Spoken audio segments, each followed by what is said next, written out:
서울의 중심, 최첨단 의료시설을 자랑하는 세브란스 병원 VIP 병동에는 침묵만이 가득했다. 새하얀 침대 위에는 10살 남짓한 어린 소년. 이민준이 위태롭게 누워 있었다.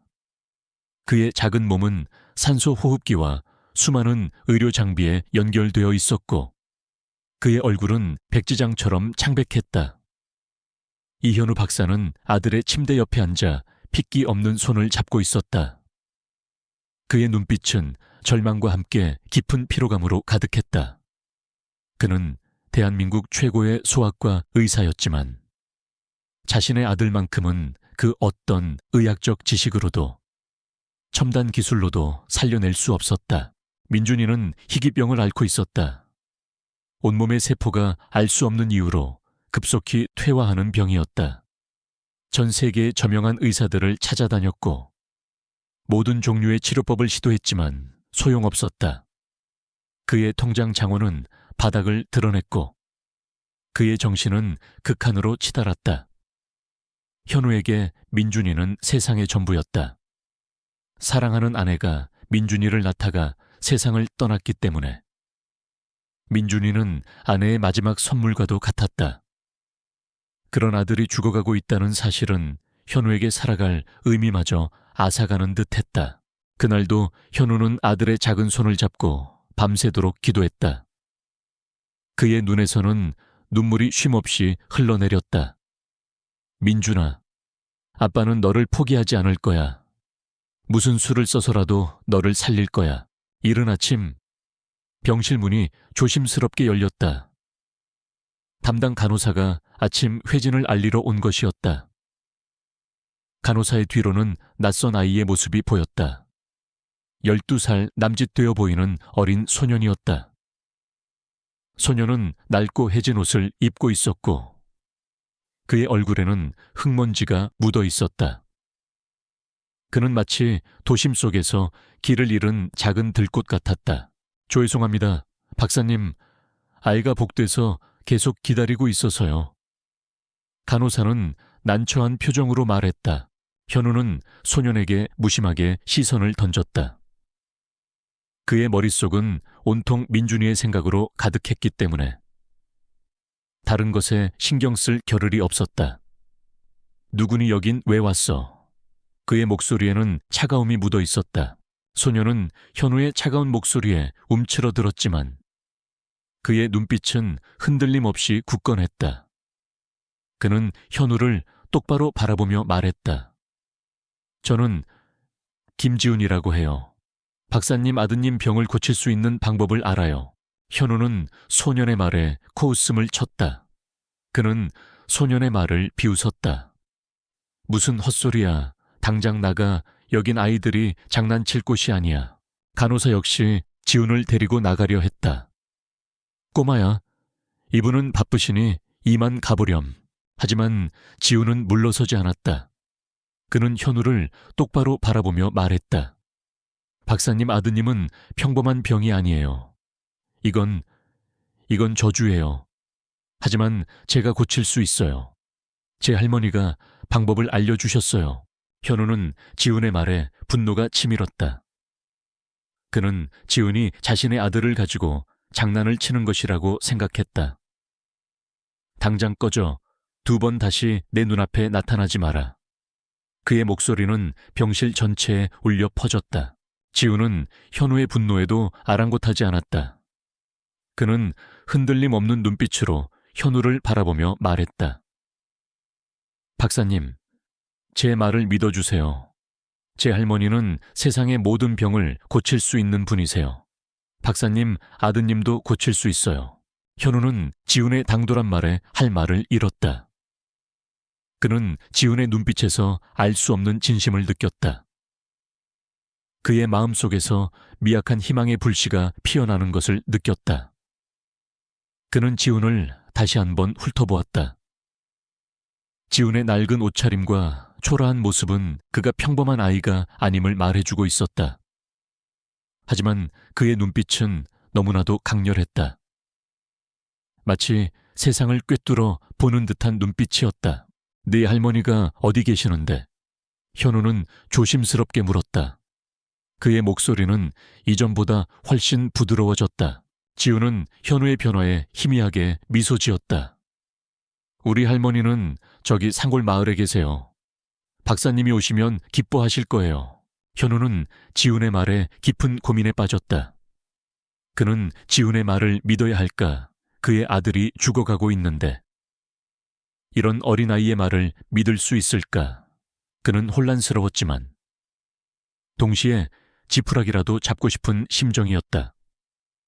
그는 민준이를 살리기 위해서라면 어떤 위험도 감수할 수 있었다. 알겠어. 내 할머니를 만나러 가자. 하지만 만약 네가 거짓말을 한 것이라면. 현우는 말을 흐렸다. 그의 눈빛에는 경고가 담겨 있었다. 지우는 현우의 말에 고개를 끄덕였다. 걱정하지 마세요. 박사님, 저는 거짓말하지 않아요. 제 할머니는 정말 대단한 분이세요. 현우는 지훈의 당돌함에 다시 한번 놀랐다.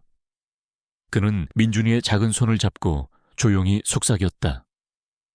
민준아, 아빠는 너를 포기하지 않을 거야. 어떤 희망이라도 놓지 않을 거야. 현우는 지훈을 따라 병원 밖으로 나섰다. 병원 로비는 아침부터 많은 사람들로 북적였다. 그들은 현우를 향해 인사를 건넸지만 현우는 그들의 인사에 대답할 겨를이 없었다. 그의 마음은 온통 민준이와 지훈에게로 향해 있었다. 그는 지훈이 말하는 치료법이라는 것이 무엇인지 알 수 없었지만 그는 희미한 희망을 품고 지훈을 따라 나섰다. 그의 발걸음은 미지의 세계로 향하고 있었다. 현우는 지훈을 따라 낡은 지하철역으로 향했다. 그의 마음속에는 민준이를 향한 간절함과 함께 지훈에 대한 의구심이 교차했다. 대한민국 최고의 소아과 의사인 자신이 고치지 못하는 병을 겨우 12살짜리 아이의 할머니가 고칠 수 있다는 말은 상식적으로 납득하기 어려웠다. 하지만 지훈의 눈빛은 너무나도 진심이었다. 그 눈빛 속에는 어딘가 모르게 현우 자신의 어린 시절이 담겨 있는 듯했다. 지훈은 낡은 지하철 개찰구를 지나 현우를 이끌었다. 그들이 향한 곳은 도시의 가장자리. 허름하고 낡은 건물들이 밀집해 있는 빈민촌이었다. 현우는 평생을 부유하게 살아왔기에 이런 곳은 처음이었다. 그의 발걸음은 낯선 환경에 조심스러웠지만 지훈은 익숙한 듯 능숙하게 골목길을 헤쳐나갔다. 우리 할머니는 저기 저 빨간 지붕집에 사세요. 낡고 작지만. 우리 할머니는 이 세상에서 가장 따뜻한 분이세요. 지훈은 환하게 웃으며 말했다. 그의 미소는 삭막한 빈민촌의 풍경 속에서 한 줄기 빛처럼 빛났다. 그들이 도착한 곳은 낡은 나무 대문이 달린 작은 집이었다. 집은 오래되어 보였지만 마당에는 작은 텃밭이 있었고 그 안에는 이름 모를 들꽃들이 소박하게 피어나고 있었다. 현우는 낡은 대문을 조심스럽게 열었다. 그리고 그의 눈앞에 펼쳐진 광경은 그를 놀라게 했다. 마당에는 수십 년은 좋게 되어 보이는 거대한 은행나무 한 그루가 서 있었다. 은행나무 아래에는 나이 지긋한 할머니가 앉아 있었다. 그녀의 얼굴은 깊은 주름으로 가득했지만 그녀의 눈빛은 맑고 깊었다. 그녀는 마치 세상의 모든 지혜를 품고 있는 듯한 신비로운 분위기를 풍겼다. 할머니의 옆에는 털이 복슬복슬한 늙은 진돗개 한 마리가 앉아 있었다. 개는 현우를 보자마자 꼬리를 흔들며 그에게 다가왔다. 할머니, 제가 박사님 모시고 왔어요. 지훈은 환하게 웃으며 할머니에게 달려갔다. 할머니는 지훈을 따뜻하게 안아주었다. 그리고 현우를 향해 온화한 미소를 지었다. 먼 길 오시느라 고생 많으셨소. 이 박사님, 어서 오시게. 할머니의 목소리는 부드럽고 따뜻했지만 그 안에는 알 수 없는 힘이 느껴졌다. 현우는 할머니의 모습에 놀라움을 금치 못했다. 그녀는 자신이 상상했던 촌뜨기, 할머니의 모습과는 확연히 달랐다. 그녀는 마치 고대 서화 속에서 튀어나온 듯한 고고한 분위기를 풍겼다. 현우는 할머니에게 깊이 고개를 숙였다. 안녕하세요, 할머니. 이현우입니다.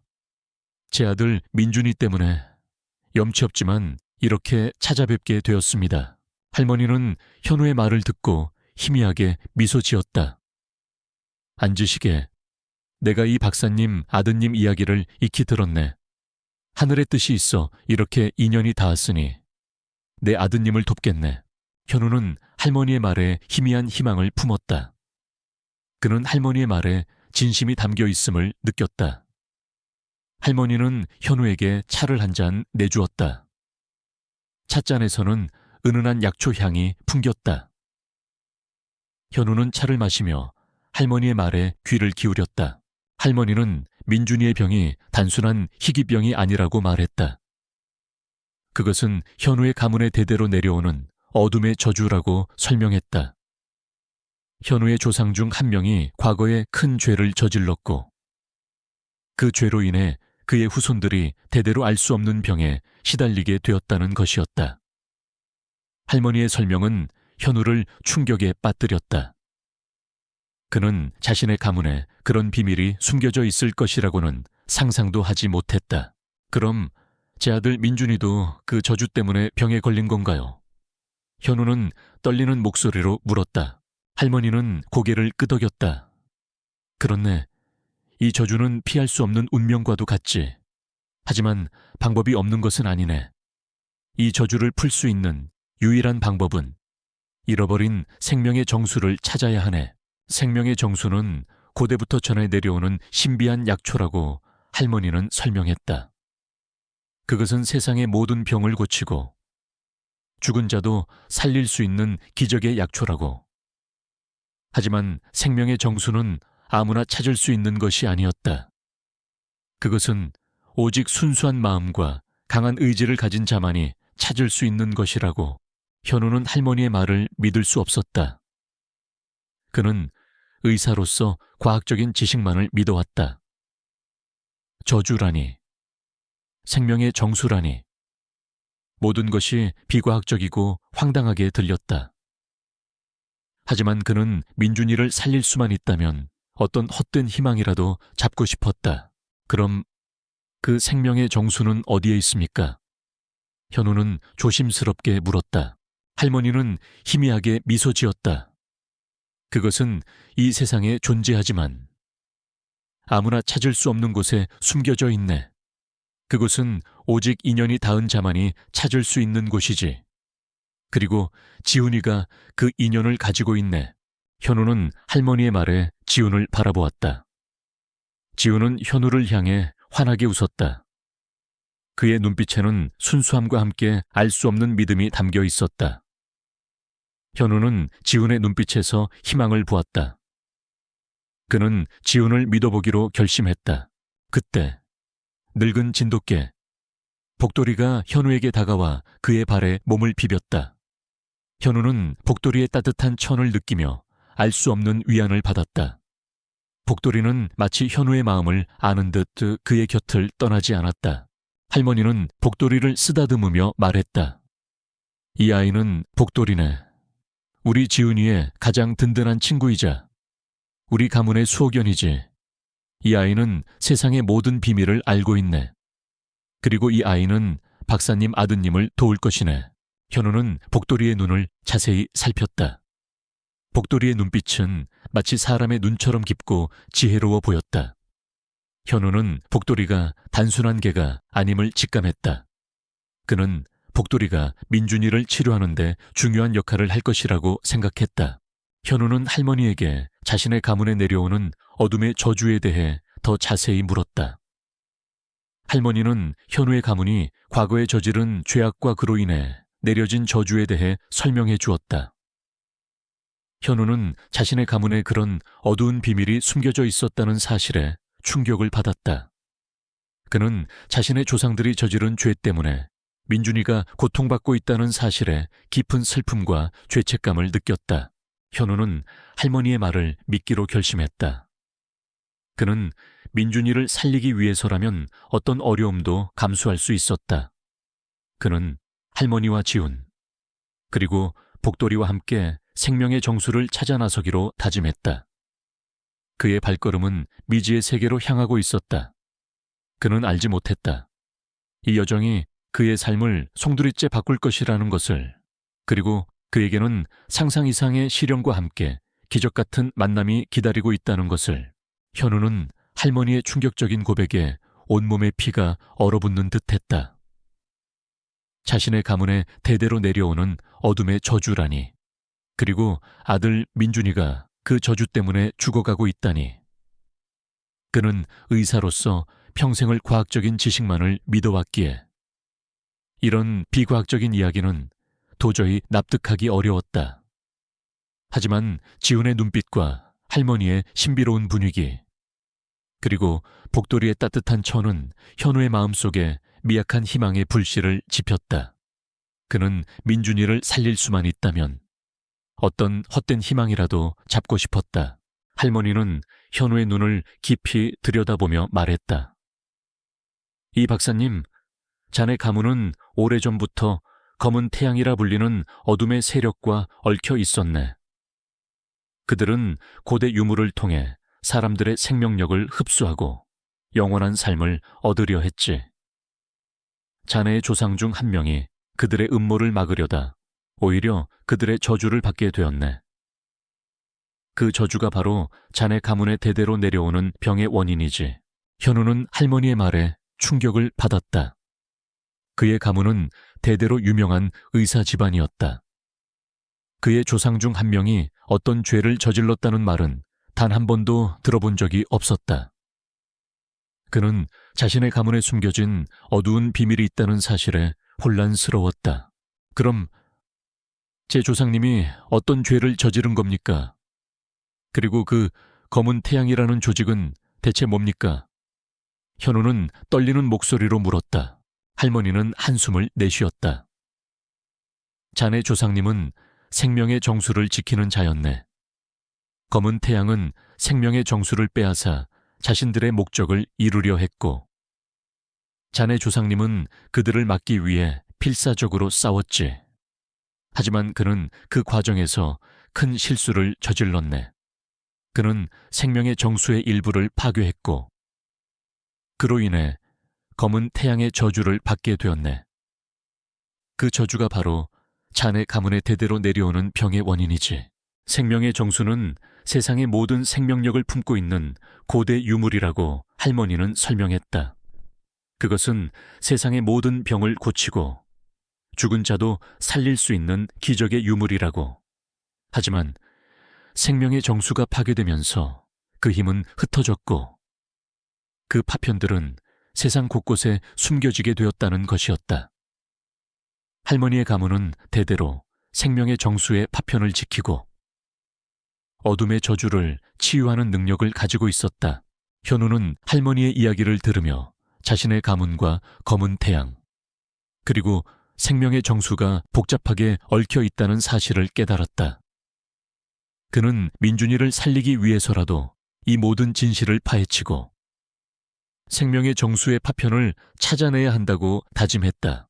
할머니는 현우에게 낡은 가죽 지도를 건넸다. 지도는 오래되어 낡았지만 그 안에는 알 수 없는 문양들이 새겨져 있었다. 이 지도는 생명의 정수의 파편이 숨겨져 있는 곳을 가리키고 있네. 하지만 이 지도를 해석할 수 있는 자는 오직 지훈이뿐이네. 지훈이는 우리 가문에 가장 순수한 영혼을 가지고 있기에 생명의 정수의 힘을 느낄 수 있지. 현우는 할머니의 말에 지훈을 바라보았다. 지훈은 지도를 들고 뚫어지라 응시하고 있었다. 그의 눈빛은 마치 지도가 자신에게 말을 거는 듯한 신비로운 분위기를 풍겼다. 현우는 지훈의 특별한 능력에 놀라움을 금치 못했다. 그때 복돌이가 지훈의 옆에 다가와 지도를 물끄러미 바라보았다. 복돌이는 지훈에게 짖으며 알 수 없는 소리를 냈다. 지훈은 복돌이의 말을 이해하는 듯 고개를 끄덕였다.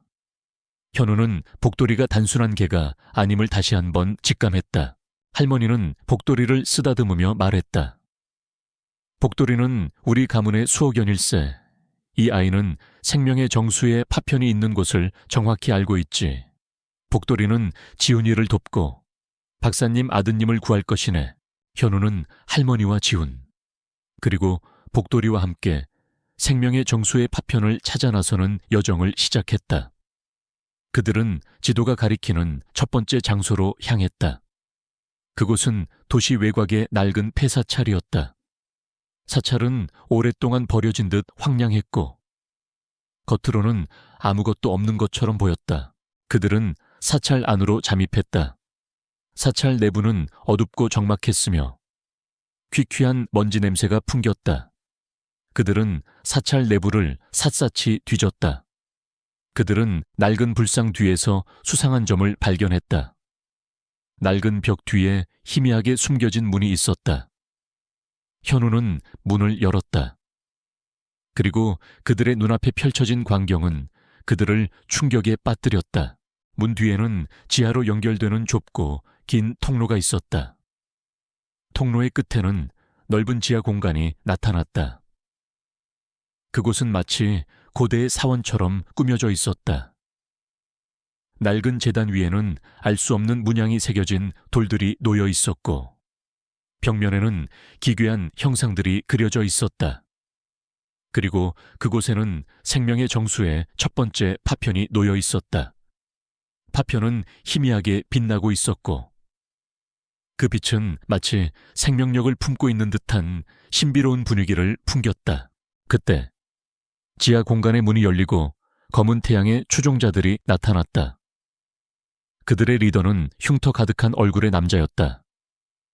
그의 이름은 김상철이었다. 그는 검은 태양의 핵심 인물 중 한 명으로 생명의 정수의 파편을 지키는 임무를 맡고 있었다.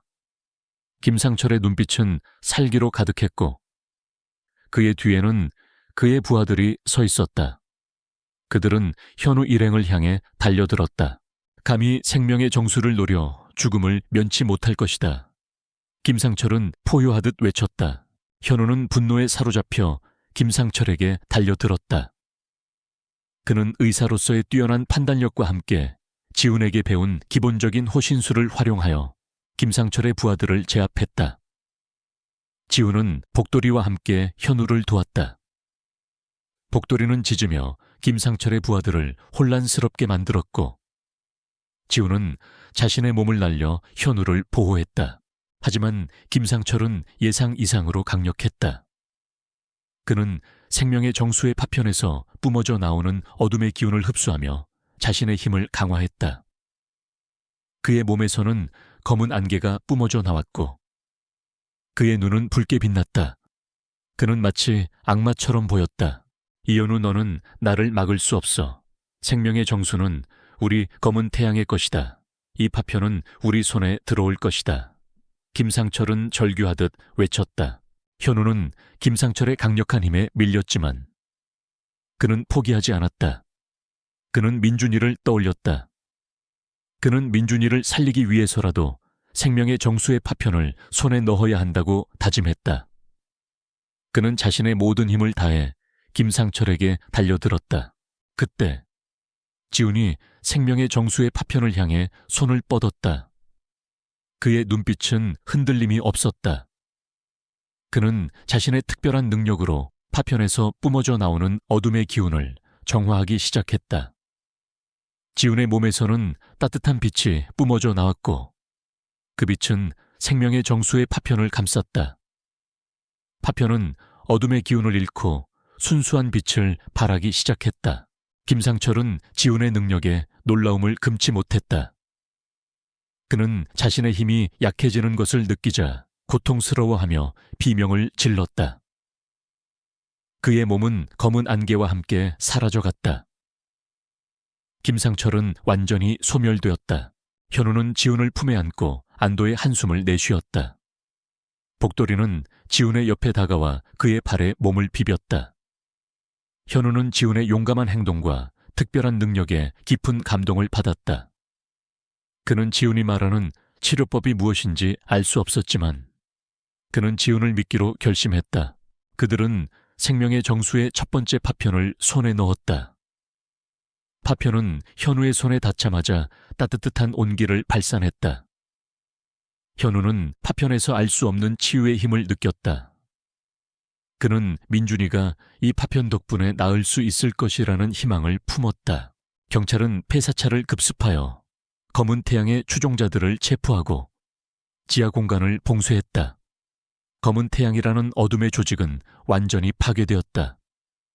진우는 자신의 손으로 검은 태양의 음모를 완전히 밝혀내고 민준이를 구원할 수 있다는 희망을 품었다. 그의 삶은 이제 완벽한 기적으로 가득 차 있었다. 그는 자신의 삶을 통해 사랑과 정의, 그리고 희망의 메시지를 전파했다. 생명의 정수의 첫 번째 파편을 손에 넣은 현우는 희미한 희망을 품었다. 지훈의 특별한 능력과 할머니의 지혜 덕분에 민준이를 살릴 수 있을지도 모른다는 간절한 희망이었다. 하지만 검은 태양의 추종자들과의 싸움은 이제 시작에 불과했다. 할머니는 생명의 정수의 파편들이 세상 곳곳에 흩어져 있으며 그 파편들을 모두 모아야만 저주를 완전히 풀 수 있다고 설명했다. 그리고 그 과정은 더욱 위험하고 험난할 것이라고 경고했다. 현우는 민준이의 상태를 확인하기 위해 병원으로 돌아왔다. 생명의 정수 파편의 영향 때문인지 민준이의 안색은 이전보다 조금 더 생기가 돌았다. 그의 작은 손에서는 미약한 온기가 느껴졌다. 현우는 민준이의 작은 변화에도 감격했다. 그는 지훈과 할머니에 대한 믿음을 더욱 굳건히 했다. 할머니는 현우에게 생명의 정수의 두 번째 파편이 숨겨져 있는 곳을 알려주었다. 그곳은 현우의 가문이 대대로 소유해온 오래된 고택이었다. 현우는 할머니의 말에 놀라움을 금치 못했다. 그의 가문에 그런 비밀이 숨겨져 있었다니. 그는 자신의 가문에 숨겨진 어두운 비밀이 민준이의 병과 깊이 연관되어 있다는 사실에 혼란스러웠다. 할머니는 현우에게 고택에 숨겨진 비밀 통로와 그곳을 지키는 존재에 대해 설명해 주었다. 그곳에는 현우의 조상 중 한 명의 영혼이 봉인되어 있었고 그 영혼은 생명의 정수의 파편을 지키는 역할을 하고 있었다는 것이었다. 하지만 그 영혼은 검은 태양의 저주에 씌여 어둠에 물들어 있었고 아무나 그에게 접근할 수 없다고 경고했다. 현우는 지훈과 복돌이 그리고 할머니와 함께 고택으로 향했다. 고택은 웅장했지만 오랫동안 사람의 발길이 닿지 않아 음산한 기운이 감돌았다.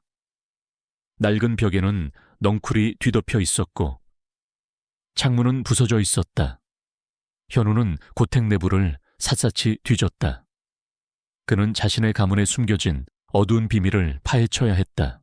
그들은 고택의 지하 서재에서 수상한 점을 발견했다. 낡은 책장 뒤에 희미하게 숨겨진 문이 있었다. 현우는 문을 열었다. 그리고 그의 눈앞에 펼쳐진 광경은 그를 충격에 빠뜨렸다. 문 뒤에는 지하로 연결되는 좁고 긴 통로가 있었다. 통로의 끝에는 넓은 지하 공간이 나타났다. 그곳은 마치 고대의 사원처럼 꾸며져 있었다. 낡은 제단 위에는 알 수 없는 문양이 새겨진 돌들이 놓여 있었고 벽면에는 기괴한 형상들이 그려져 있었다. 그리고 그곳에는 생명의 정수의 두 번째 파편이 놓여 있었다. 파편은 희미하게 빛나고 있었지만 그 빛은 어둠의 기운에 휩싸여 있었다. 그때 지하 공간의 중심에서 거대한 그림자가 나타났다. 그것은 마치 현우의 조상 중 한 명의 영혼처럼 보였다. 영혼은 어둠에 휩싸여 있었고 그의 눈은 붉게 빛났다. 그는 현우 일행을 향해 포효하듯 달려들었다. 감히 생명의 정수를 노려 죽음을 면치 못할 것이다. 영혼은 섬뜩한 목소리로 외쳤다. 현우는 분노에 사로잡혀 영혼에게 달려들었다. 그는 의사로서의 뛰어난 판단력과 함께 지훈에게 배운 기본적인 호신술을 활용하여 영혼의 공격을 피했다. 지우는 복돌이와 함께 현우를 도왔다. 복돌이는 짖으며 영혼의 시선을 끌었고, 지우는 자신의 몸에서 뿜어져 나오는 순수한 빛으로 영혼의 어둠을 정화하려 했다. 하지만 영혼은 예상 이상으로 강력했다. 그는 검은 태양의 저주에 씌여 있었고, 그 힘은 상상을 초월했다. 그는 현우를 향해 어둠의 기운을 뿜어냈다. 현우는 영혼의 공격에 밀려 쓰러졌다. 그의 몸은 고통으로 일그러졌다. 그때 할머니가 나타났다. 할머니는 영혼을 향해 알 수 없는 주문을 외우기 시작했다. 그녀의 목소리는 부드러웠지만 그 안에는 알 수 없는 힘이 느껴졌다. 영혼은 할머니의 주문에 고통스러워하며 비명을 질렀다. 그의 몸은 어둠의 기운과 함께 서서히 약해지기 시작했다. 할머니는 영혼에게 손을 뻗었다. 그녀의 손에서는 따뜻한 빛이 뿜어져 나왔다. 할머니는 영혼에게 용서와 치유의 메시지를 전했다. 영혼은 할머니의 따뜻한 손길과 지훈의 순수한 빛 덕분에 서서히 어둠에서 벗어나기 시작했다. 그의 몸은 검은 안개에서 벗어나 순수한 빛을 발하기 시작했다. 그는 현우를 향해 희미하게 미소 지었다. 나의 후손이여, 나를 용서해다오. 내가 저지른 죄 때문에 네가 고통받게 하다니. 영혼은 슬픈 목소리로 속삭였다.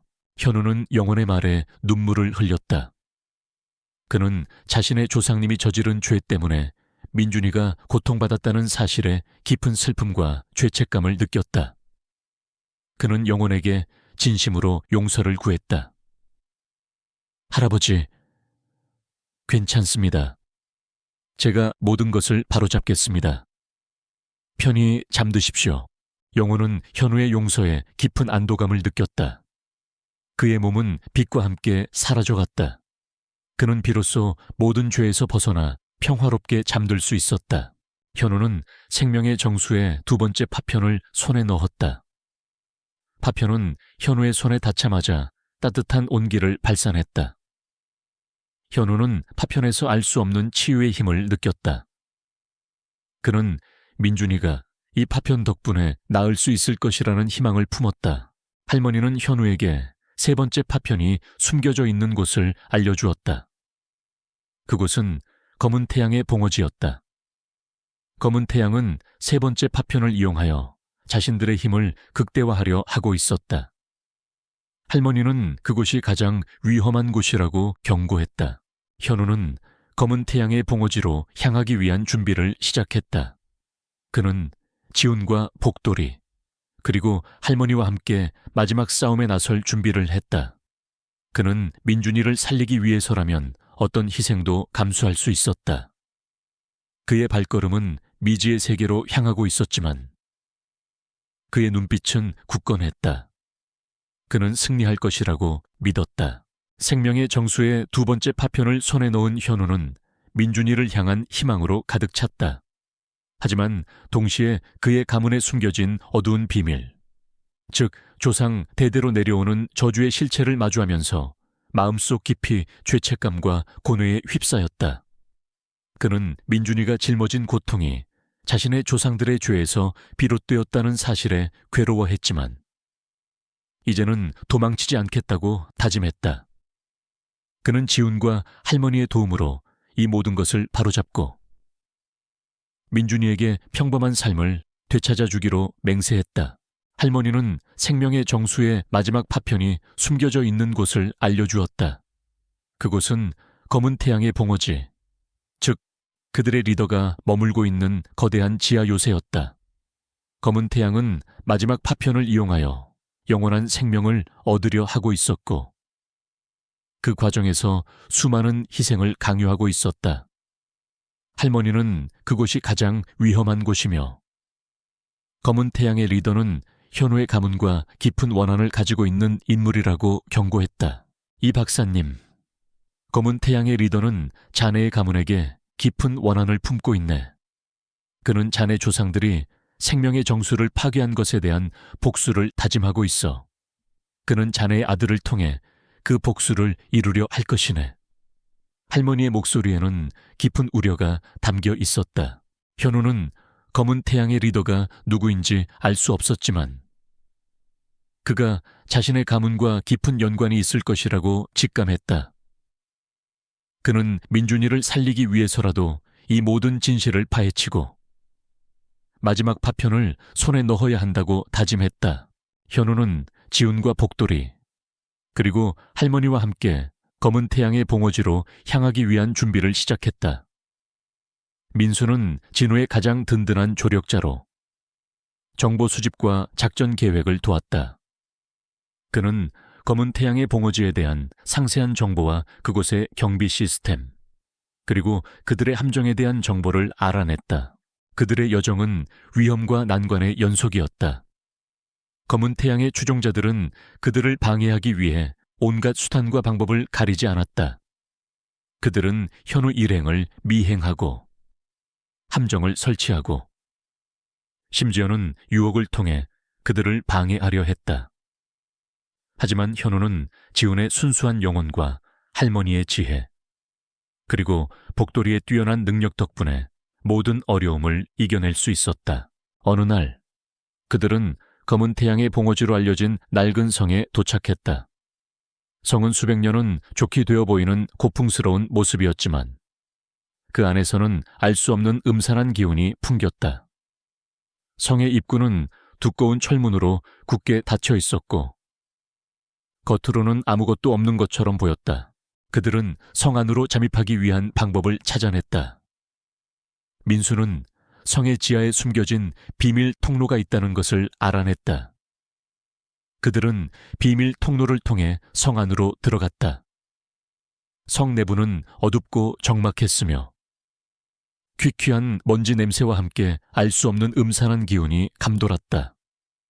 그들은 성 내부를 샅샅이 뒤졌다. 그들은 성의 가장 깊숙한 곳에서 거대한 지하 사원을 발견했다. 사원은 마치 고대의 신전처럼 웅장했지만 그 안에서는 섬뜩한 분위기가 감돌았다. 낡은 제단 위에는 알 수 없는 문양이 새겨진 돌들이 놓여 있었고 벽면에는 기괴한 형상들이 그려져 있었다. 그리고 그곳에는 생명의 정수의 마지막 파편이 놓여 있었다. 파편은 강렬하게 빛나고 있었지만 그 빛은 어둠의 기운에 휩싸여 있었다.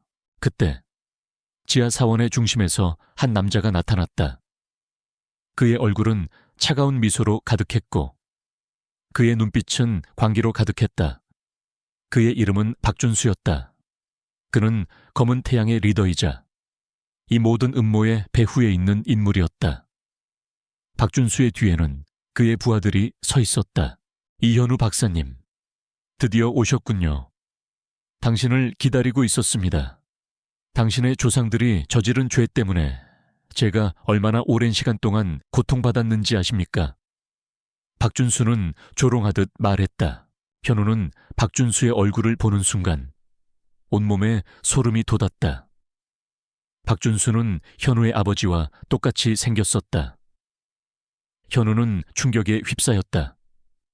박준수는 현우의 친삼촌이자 현우의 아버지와 형제였다. 그는 오래전 죽은 것으로 알려져 있었지만 그는 살아있었다. 그리고 그가 바로 검은 태양의 리더였다니 박준수는 현우의 아버지와 함께 생명의 정수를 지키는 임무를 맡고 있었다고 설명했다. 하지만 그는 생명의 정수의 힘을 자신의 것으로 만들려 했고 그 과정에서 검은 태양의 유혹에 빠져들었다는 것이었다. 그는 생명의 정수의 일부를 파괴하고 그 힘을 자신의 것으로 만들려 했지만 실패했고 그로 인해 검은 태양의 저주를 받게 되었다는 것이었다. 박준수는 현우의 아버지가 자신의 만행을 막으려다 죽음을 맞이했다고 고백했다. 그리고 그는 현우의 아들 민준이가 바로 생명의 정수의 저주를 받은 존재라고 말했다. 현우는 박준수의 충격적인 고백에 분노에 사로잡혔다. 그는 자신의 삼촌이 가족을 배신하고 자신의 아버지와 아들을 죽음으로 몰아넣었다는 사실에 치를 떨었다. 그는 박준수를 용서할 수 없었다. 그는 민준이를 살리고 자신의 가문의 저주를 풀기 위해 박준수를 물리쳐야 한다고 다짐했다. 박준수 감히 우리 가족을 파괴하고 민준이를 해치려 해 용서하지 않겠다. 현우는 포효하듯 외쳤다. 현우는 박준수에게 달려들었다. 그는 의사로서의 뛰어난 판단력과 함께 지훈에게 배운 기본적인 호신술을 활용하여 박준수의 부하들을 제압했다. 지훈은 복돌이와 함께 현우를 도왔다. 복돌이는 짖으며 박준수의 부하들을 혼란스럽게 만들었고, 지훈은 자신의 몸에서 뿜어져 나오는 순수한 빛으로 그들을 정화하려 했다. 하지만 박준수는 예상 이상으로 강력했다. 그는 생명의 정수의 마지막 파편에서 뿜어져 나오는 어둠의 기운을 흡수하며 자신의 힘을 강화했다. 그의 몸에서는 검은 안개가 뿜어져 나왔고 그의 눈은 붉게 빛났다. 그는 마치 악마처럼 보였다. 이현우, 너는 나를 막을 수 없어. 나는 검은 태양의 지배자다. 나는 생명의 정수를 얻어 영원한 삶을 살 것이다. 박준수는 절규하듯 외쳤다. 현우는 박준수의 강력한 힘에 밀렸지만 그는 포기하지 않았다. 그는 민준이를 떠올렸다. 그는 민준이를 살리기 위해서라도 생명의 정수의 마지막 파편을 손에 넣어야 한다고 다짐했다. 그는 자신의 모든 힘을 다해 박준수에게 달려들었다. 그때 지훈이 생명의 정수의 마지막 파편을 향해 손을 뻗었다. 그의 눈빛은 흔들림이 없었다. 그는 자신의 특별한 능력으로 파편에서 뿜어져 나오는 어둠의 기운을 정화하기 시작했다. 지훈의 몸에서는 따뜻한 빛이 뿜어져 나왔고 그 빛은 생명의 정수의 마지막 파편을 감쌌다. 파편은 어둠의 기운을 잃고 순수한 빛을 발하기 시작했다. 박준수는 지훈의 능력에 놀라움을 금치 못했다. 그는 자신의 힘이 약해지는 것을 느끼자 고통스러워하며 비명을 질렀다. 그의 몸은 검은 안개와 함께 사라져갔다. 박준수는 완전히 소멸되었다. 현우는 지훈을 품에 안고 안도의 한숨을 내쉬었다. 복돌이는 지훈의 옆에 다가와 그의 발에 몸을 비볐다. 현우는 지훈의 용감한 행동과 특별한 능력에 깊은 감동을 받았다. 그는 지훈이 민준이를 살릴 수 있는 유일한 희망이라는 것을 확신했다. 그들은 생명의 정수의 마지막 파편을 손에 넣었다. 파편은 현우의 손에 닿자마자 따뜻한 온기를 발산했다. 현우는 파편에서 알 수 없는 치유의 힘을 느꼈다. 그는 민준이가 이 파편 덕분에 나을 수 있을 것이라는 희망을 품었다. 경찰은 성을 급습하여 검은 태양의 추종자들을 체포하고 지하 사원을 봉쇄했다. 검은 태양이라는 어둠의 조직은 완전히 파괴되었다. 진우는 자신의 손으로 검은 태양의 음모를 완전히 밝혀내고 민준이를 구원할 수 있다는 희망을 품었다. 그의 삶은 이제 완벽한 기적으로 가득 차 있었다. 그는 자신의 삶을 통해 사랑과 정의, 그리고 희망의 메시지를 전파했다. 생명의 정수의 마지막 파편을 손에 넣은 현우는 승리감과 함께 깊은 안도감을 느꼈다.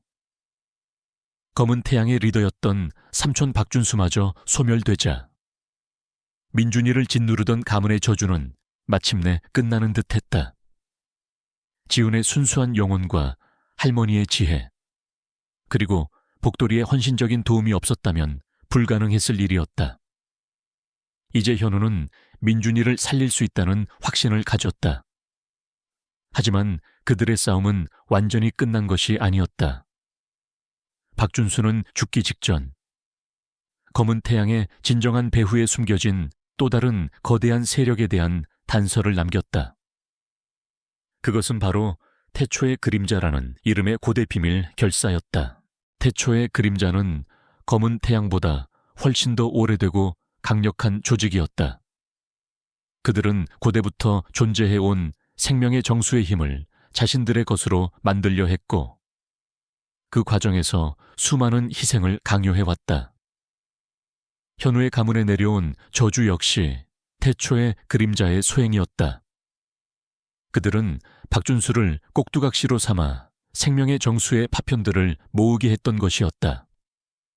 진우는 이 모든 비극의 근원을 뿌리 뽑기 위해서라도 태초의 그림자와 정면으로 맞서야 한다고 다짐했다. 할머니는 태초의 그림자에 대해 설명해 주었다. 그들은 자신들의 존재를 완벽하게 숨기고 살아왔으며 세상의 모든 권력과 부를 장악하고 있다고 말했다. 그들의 리더는 어둠의 군주라 불리는 인물로 생명의 정수의 힘을 완전히 흡수하여 영원한 생명을 얻고 세상을 지배하려는 궁극적인 목표를 가지고 있었다. 어둠의 군주는 현우의 가문에 대한 깊은 원한을 가지고 있었고 그를 통해 생명의 정수를 완전히 손에 넣으려 했다. 이 박사님, 태초의 그림자는 상상 이상으로 강력한 적일세. 그들은 자네의 약점을 파고들어 민준이를 인질로 삼으려 할 것이네. 항상 조심하게. 할머니의 목소리에는 깊은 우려가 담겨 있었다. 현우는 유나를 보호하기 위해 그녀를 민수 실장에게 맡긴 후 혼자서 태초의 그림자와 맞설 준비를 했다. 그는 지훈과 복돌이 그리고 할머니와 함께 마지막 싸움에 나설 준비를 했다.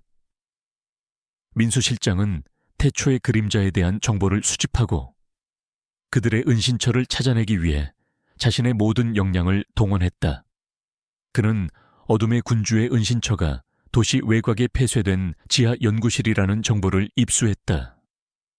연구실은 겉으로는 아무것도 없는 것처럼 보였지만 내부에는 최첨단 시설과 비밀 장치들이 숨겨져 있었다. 진우는 민준이의 작은 손을 잡고 조용히 속삭였다. 민준아, 아빠는 너를 포기하지 않을 거야. 어떤 희망이라도 놓지 않을 거야. 아빠가 반드시 돌아올게. 현우는 지훈과 복돌이 그리고 할머니와 함께 지하 연구실로 향했다. 연구실은 밤이 되자 더욱 음산한 분위기를 풍겼다. 낡은 건물은 희미한 달빛 아래 더욱 기괴하게 보였다. 그들은 연구실 안으로 잠입했다. 내부에는 퀴퀴한 먼지 냄새와 함께 알 수 없는 음산한 기운이 감돌았다. 그들은 연구실 내부를 샅샅이 뒤졌다. 그들은 연구실 깊숙한 곳에서 거대한 지하 공간을 발견했다. 그곳은 마치 고대의 사원처럼 꾸며져 있었다. 낡은 제단 위에는 알 수 없는 문양이 새겨진 돌들이 놓여 있었고 벽면에는 기괴한 형상들이 그려져 있었다. 그리고 그곳에는 생명의 정수의 마지막 파편들이 모여 거대한 빛을 발하고 있었다. 어둠의 군주는 그 빛을 흡수하며 자신의 힘을 극대화하고 있었다. 그때 어둠의 군주가 나타났다. 그의 얼굴은 차가운 미소로 가득했고 그의 눈빛은 광기로 가득했다. 그의 뒤에는 그의 부하들이 서 있었다. 그들은 현우 일행을 향해 달려들었다. 현우는 분노에 사로잡혀 어둠의 군주에게 달려들었다. 감히 우리 가족을 고통에 빠뜨리고 세상을 지배하려 해 용서하지 않겠다. 현우는 뛰어난 싸움 실력으로 어둠의 군주의 부하들을 제압했다. 그의 발차기는 날카로웠고 그의 주먹은 강력했다. 그는 마치 검은 표범처럼 빠르게 움직였다. 지훈은 복돌이와 함께 현우를 도왔다. 복돌이는 짖으며 부하들을 혼란스럽게 만들었고 지훈은 자신의 몸에서 뿜어져 나오는 순수한 빛으로 그들을 정화하려 했다. 할머니는 고대 주술을 외우며 현우 일행을 보호하고 어둠의 군주의 힘을 약화시키려 했다. 하지만 어둠의 군주는 예상 이상으로 강력했다. 그는 생명의 정수의 모든 파편에서 뿜어져 나오는 어둠의 기운을 흡수하며 자신의 힘을 강화했다. 그의 몸에서는 검은 안개가 뿜어져 나왔고 그의 눈은 붉게 빛났다. 그는 마치 악마처럼 보였다. 이현우, 너는 나를 막을 수 없어. 나는 태초의 그림자의 지배자다. 나는 생명의 정수를 얻어 영원한 삶을 살고 이 세상을 지배할 것이다. 어둠의 군주는 절규하듯 외쳤다. 현우는 어둠의 군주의 강력한 힘에 밀렸지만 그는 포기하지 않았다. 그는 민준이를 떠올렸다. 그는 민준이를 살리기 위해서라도 어둠의 군주를 물리쳐야 한다고 다짐했다. 그는 자신의 모든 힘을 다해 어둠의 군주에게 달려들었다. 그때 지훈이 생명의 정수의 모든 파편을 향해 손을 뻗었다. 그의 눈빛은 흔들림이 없었다. 그는 자신의 특별한 능력으로 파편에서 뿜어져 나오는 어둠의 기운을 정화하기 시작했다. 지훈의 몸에서는 따뜻한 빛이 뿜어져 나왔고 그 빛은 생명의 정수의 파편들을 감쌌다. 파편들은 어둠의 기운을 잃고 순수한 빛을 발하기 시작했다. 어둠의 군주는 지훈의 능력에 놀라움을 금치 못했다. 그는 자신의 힘이 약해지는 것을 느끼자 고통스러워하며 비명을 질렀다. 그의 몸은 검은 안개와 함께 사라져갔다. 어둠의 군주는 완전히 소멸되었다. 태초의 그림자라는 어둠의 조직은 완전히 붕괴되었다. 현우는 지훈을 품에 안고 안도의 한숨을 내쉬었다. 복돌이는 지훈의 옆에 다가와 그의 발에 몸을 비볐다. 할머니는 현우와 지훈을 보며 흐뭇하게 미소 지었다. 그녀는 그들이 모든 시련을 이겨내고 진정한 승리를 거두었다는 사실에 감동했다. 그들은 생명의 정수의 모든 파편을 손에 넣었다. 파편들은 현우의 손에 닿자마자 따뜻한 온기를 발산했다. 현우는 파편에서 알 수 없는 치유의 힘을 느꼈다. 그는 민준이가 이 파편들 덕분에 나을 수 있을 것이라는 희망을 품었다. 경찰은 지하 연구실을 급습하여 태초에 그림자의 부하들을 체포하고 지하 공간을 봉쇄했다. 태초의 그림자의 모든 죄악이 세상에 드러났다.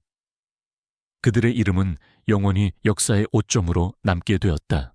현우는 지훈과 할머니 그리고 복돌이와 함께 병원으로 돌아왔다. 그는 생명의 정수의 모든 파편을 민준이의 몸에 가까이 가져갔다.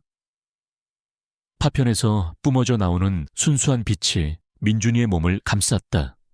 기적이 일어났다. 민준이의 얼굴에 생기가 돌기 시작했고 그의 작은 몸은 서서히 회복되기 시작했다. 의사들은 민준이의 기적적인 회복에 경악했다. 그들은 민준이의 병이 치료 불가능하다고 생각했기 때문이었다. 민준이는 며칠 후 의식을 되찾았다. 그는 현우를 보자마자 희미하게 미소 지었다. 아빠, 그의 목소리는 아직 작았지만 그 안에는 따뜻한 온기가 느껴졌다. 현우는 민준이를 품에 안고 눈물을 흘렸다. 그는 민준이를 살릴 수 있었다. 그는 모든 것을 이겨냈다. 그는 지훈과 할머니, 그리고 복돌이에게 깊은 감사를 표했다. 그들은 민준이의 생명의 은인이었다. 민준이가 기적적으로 회복하자 현우의 삶은 마침내 완벽한 평화를 찾았다. 그는 더 이상 아들의 죽음이라는 절망적인 그림자에 갇혀있지 않았다.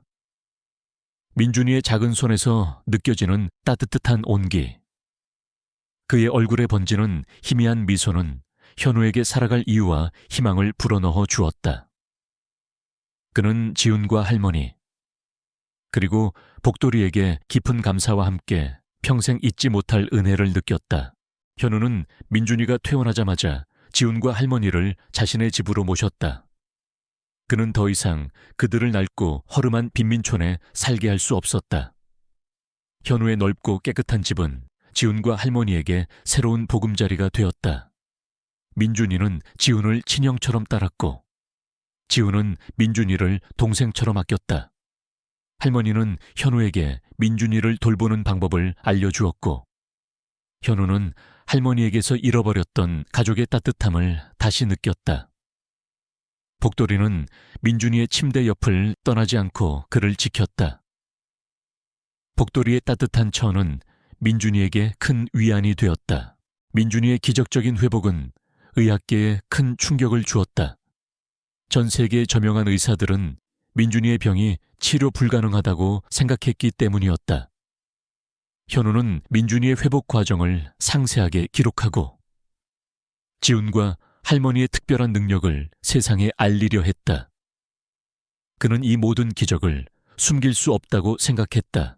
하지만 할머니는 현우에게 자신의 능력과 생명의 정수의 비밀을 세상에 공개하지 말라고 부탁했다. 이 박사님, 우리 가문의 능력은 세상에 드러나서는 안 되는 힘일세. 이 힘은 오직 선한 일에만 사용되어야 하네. 만약 이 힘이 세상에 알려진다면 많은 이들이 이 힘을 탐내고 악용하려 할 것이네. 그러면 이 세상은 더 큰 혼란에 빠질 것이네. 현우는 할머니의 말에 깊은 고민에 빠졌다. 그는 의사로서 과학적인 진실을 추구해야 했지만 할머니의 말에도 일리가 있었다. 그는 민준이의 안전과 세상의 평화를 위해 할머니의 부탁을 따르기로 결정했다. 그는 민준이의 회복이 미스터리한 자연치유라고 발표했고 지훈과 할머니의 존재는 철저히 비밀에 붙였다. 민준이는 건강을 완전히 회복했다. 그는 다시 학교에 다니기 시작했고 친구들과 함께 뛰어놀며 밝고 활기찬 아이로 성장했다. 민준이의 얼굴에는 항상 미소가 번져 있었고 그의 눈빛에는 희망이 가득했다. 현우는 민준이의 변화를 보며 깊은 만족감을 느꼈다. 그는 모든 고통이 헛되지 않았음을 깨달았다. 현우는 민준이를 살려준 지훈에게 보답하고 싶었다. 그는 지훈에게 자신의 아들이 되어달라고 부탁했다. 지훈아, 아빠에게는 너밖에 없어. 너는 민준이의 생명의 은인이고 우리 가족의 희망이야. 아빠의 아들이 되어주지 않을래. 지훈은 현우의 진심 어린 부탁에 눈물을 글썽였다. 그는 현우를 친아빠처럼 따랐고 민준이를 친동생처럼 아꼈다. 그는 현우의 아들이 되는 것을 망설이지 않았다. 아빠, 네. 지훈은 현우를 끌어안으며 말했다. 현우는 지훈을 품에 안고 행복하게 미소 지었다. 그는 이제 사랑하는 두 아들과 함께 완벽한 가족을 이루었다. 할머니는 현우와 지훈, 민준이를 보며 흐뭇하게 미소 지었다. 복돌이는 현우 가족의 행복을 축복하듯 꼬리를 흔들었다. 지훈은 현우의 아들이 된 후에도 자신의 특별한 능력을 선한 일에 사용했다. 그는 할머니와 함께 아픈 사람들을 몰래 돕고 그들의 아픔을 치유했다. 그는 자신의 능력과 할머니의 지혜를 활용하여 세상에 긍정적인 영향을 미쳤다. 그는 자신의 존재를 드러내지 않고 어둠 속에서 빛을 밝히는 존재가 되었다. 민준이는 성장하여 훌륭한 의사가 되었다. 그는 아빠처럼 사람들의 생명을 구하고 그들에게 희망을 불어넣어 주었다. 그는 자신의 병을 고쳐준 지훈 형에게 깊은 감사와 존경심을 가지고 있었다. 그는 지훈 형과 함께 세상에 숨겨진 아픔을 치유하는 데 힘썼다. 현우는 지훈과 민준이의 성장을 지켜보며 깊은 만족감을 느꼈다. 그는 자신의 삶이 이제 완벽한 기적으로 가득 차 있었다는 것을 깨달았다. 그는 자신의 아픔을 극복하고 세상에 긍정적인 영향을 미치는 존재가 되었다.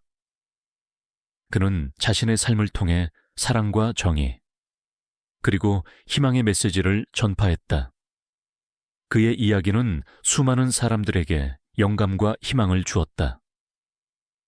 그의 삶은 하나의 거대한 드라마였고 그 드라마의 마지막 페이지는 행복과 희망으로 채워져 있었다.